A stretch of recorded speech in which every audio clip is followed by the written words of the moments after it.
საქართველოს მხატვართა კავშირის საგამოფენო დარბაზში გამოფენა გაიმართა. ღონისძიება უწმინდესისა და უნეტარესის, სრულიად საქართველოს კათოლიკოს პატრიარქის, ცხეთა თბილისის მთავარეპისკოპოსის და ბიჭვინთისა და ცხუმ-აფხაზეთის მიტროპოლიტის ილია მეორის ხსოვნას მიეძღვნა. გამოფენაში მონაწილეობას იღებდა 100-მდე შემოქმედი, მათ შორის იყვნენ პროფესიონალი პედაგოგები და სხვადასხვა თაობის წარმომადგენლები. ღონისძიების ორგანიზატორი გახლდათ საქართველოს მხატვართა კავშირის წევრი მხატვარ პედაგოგი თუნა რობაქიძე. გამოფენაში მონაწილეობდნენ დავით ანდღულაძის სახელობის ხელოვნების სკოლის, სამხატვრო სტუდია ფერთა სამყაროს, მოსწავლე ახალგაზრდობის სასახლის, ისანი სამგორის ფილიალის, ტყიბულის სამხატვრო სკოლის მოსწავლეები და სამრევლო სკოლის სტუდია ხარება. გამოფენის კონცეფცია თაობათა შორის შემოქმედებით კავშირს ეფუძნებოდა. ნამუშევრები შესრულებული იყო შერეული ტექნიკით და ასახავდა თითოეული შემოქმედის ინდივიდუალურ ხედვას. საქართველოს მხატვართა კავშირის საგამოფენო დარბაზში გამოფენა 9 მაისს გაიმართა. აქ შეკრებილები სრულიად საქართველოს კათოლიკოს პატრიარქ ილია მეორის ღვაწლზე საუბრობდნენ. დღევანდელი გამოფენა ეძღვნება სრულიად საქართველოს კათოლიკოს პატრიარქის, ათ გარდაცვლილი ილია მეორის ხსოვნას. ჩვენი მოქალაქეები, ახალგაზრდები, საშუალო ასაკის ადამიანები, ძველგაზრდები თავის სიყვარულს ძალიან თბილად გამოხატავენ დღევანდელი გამოფენით.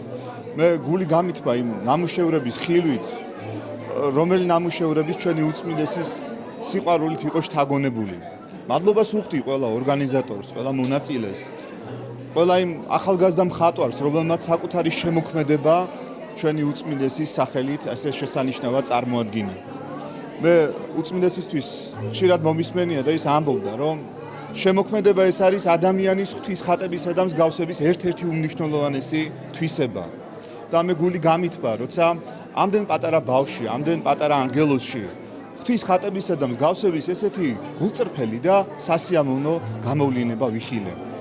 ჩვენთან დღეს წარმოდგენილი არიან მათ შორის სამრევლო სკოლის ბავშვები, ჩვენი ვაზისუბნის ტაძრის სამრევლო სკოლის ბავშვებიც არიან წარმოდგენილი, სხვადასხვა ტაძრის მრევლი არის წარმოდგენილი, სხვადასხვა თაობის მხატვრებია წარმოდგენილი და მე თითოეულ მათგანს მადლობას ვუხდი.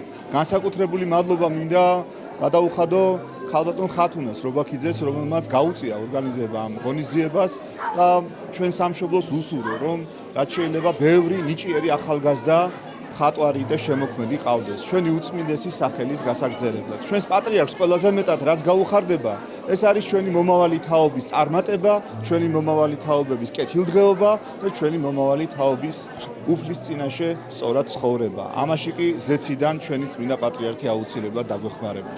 მხატვართა კავშირის საგამოფენო სივრცე დაეთმო სხვადასხვა თაობის თვითნასწავლი მხატვრების გამოფენას, რომელიც ეძღვნება ჩვენი უწმინდეს და უნეტარესის ილია მეორის ხსოვნას.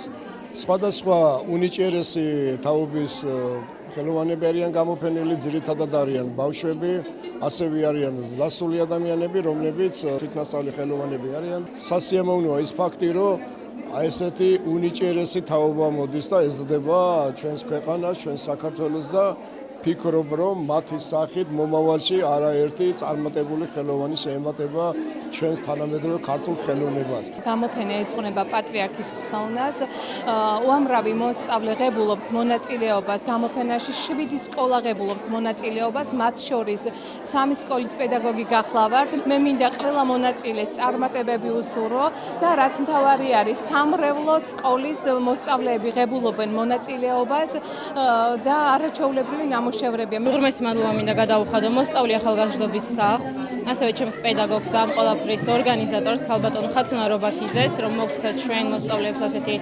შესანიშნავი შესაძლებლობა. რაც შეეხება ჩემს ნამუშევარს, მიუძღვნა თქმა უნდა პატრიარქს და ძალიან სიმბოლურია ეს ყველაფერი განსაკუთრებით ამ პერიოდში.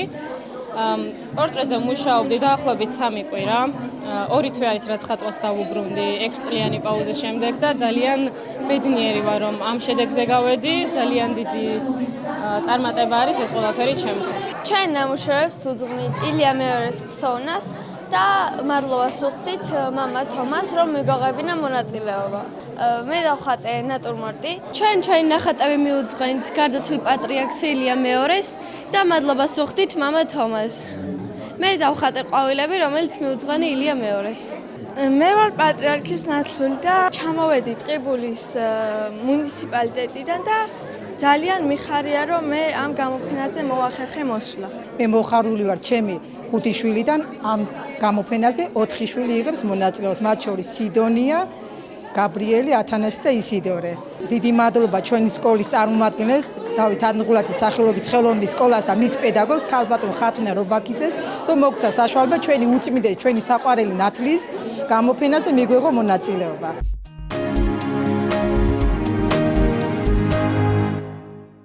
თბილისის სახელმწიფო უნივერსიტეტში ევროპული წიგნის გამოფენა გაიხსნა. ექსპოზიციაზე წარმოდგენილია მე-15-მე-19 საუკუნეების ევროპულ ენებზე შექმნილი რარიტეტული წიგნები. ექსპოზიციაზე დიდი ადგილი დაეთმო ბორჯომის კოლექციის თვალსაჩინო ტიპოგრაფიულ ნიმუშებს, რომლებიც ჯერ კიდევ 1936 წელს წმინდა ექვთიმე თაყაიშვილის დიდი ძალისხმევის შედეგად დაბრუნდა საფრანგეთიდან საქართველოში და გადაეცა თბილისის უნივერსიტეტს. ღონისძიება ევროპის დღეს მიეძღვნა. დამთვალიერებელი იხილავს საქართველოს საბიბლიოთეკო ფონდის ნიმუშებს. თბილისის სახელმწიფო უნივერსიტეტში გამოფენა 16 მაისამდე გაგრძელდება.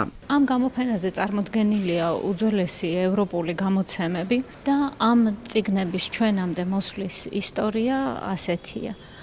1917 წლის დეკემბერში ივანე ჯავახიშვილმა კოლეგებს გააცნო ცნობილი პუბლიცისტის კიტა აბაშიძის ანდერძი, რომლის თანახმადაც მისი კერძო ბიბლიოთეკა გადმოეცა თბილისის სახელმწიფო უნივერსიტეტს.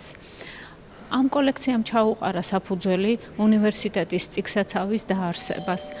ამის შემდეგ უნივერსიტეტის ბიბლიოთეკა კიდევ უფრო გამდიდრდა და მას შემოემატა დავით სარაჯიშვილის, პეტრე მელიქიშვილის, სიმონ კლდიაშვილის, ალექსანდრე ბაგრატიონ მუხრანელის, მარიამ ჯამაკურ-ორბელიანის და ბორჯომის სასახლის ბიბლიოთეკა.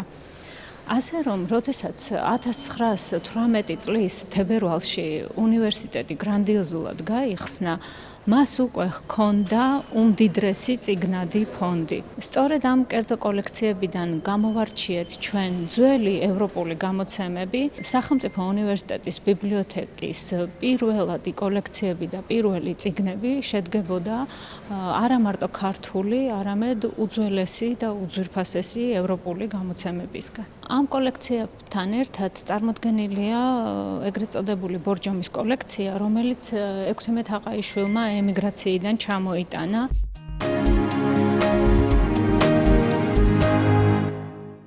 ეროვნული სატყეო სააგენტოს ინიციატივით სამცხე-ჯავახეთის რეგიონში ბორჯომის პლატოს ტერიტორიაზე სანიტარიული ჭრები მიმდინარეობს. ეროვნული სატყეო სააგენტოს ინფორმაციით, მაღალი ეკოლოგიური მნიშვნელობის მქონე ეკოსისტემის მდგომარეობა ბოლო ათწლეულებში მნიშვნელოვნად გაუარესდა, რაც ძირითადად მავნებელი მწერის მბეჭდავი ქერქიჭამიის მასობრივ გავრცელებას უკავშირდება. სააგენტოს ცნობით, მავნებელთან ბრძოლის მნიშვნელოვანი მეთოდია სანიტარიული ჭრები, რაც ტერიტორიიდან დაზიანებული ხეების დროულ გამოტანას გულისხმობს, რითაც მცირდება მავნებლის გამრავლების წყარო. ბეჭდავი ქერქიჭამიის წინააღმდეგ ბრძოლის ღონისძიებების ფარგლებში სანიტარული ჭრები მიმდინარეობს. ასევე უახლოეს მომავალში დაიწყება ფერომონიანი მწერსაბჭერების განთავსება მწერის მონიტორინგისთვის. ჩვენ ვიცით, რომ ბეჭდავი ქერქიჭამია ამ რეგიონში ძალიან ბევრი წელია პრობლემას წარმოადგენს ნაძვნარების ხმობასთან დაკავშირებით და ჩვენ თანმიმდევრული ნაბიჯების განხორციელებით უკვე გვაქვს სასიკეთო შედეგები და მავნებლის პოპულაცია არის მნიშვნელოვნად შემცირებული.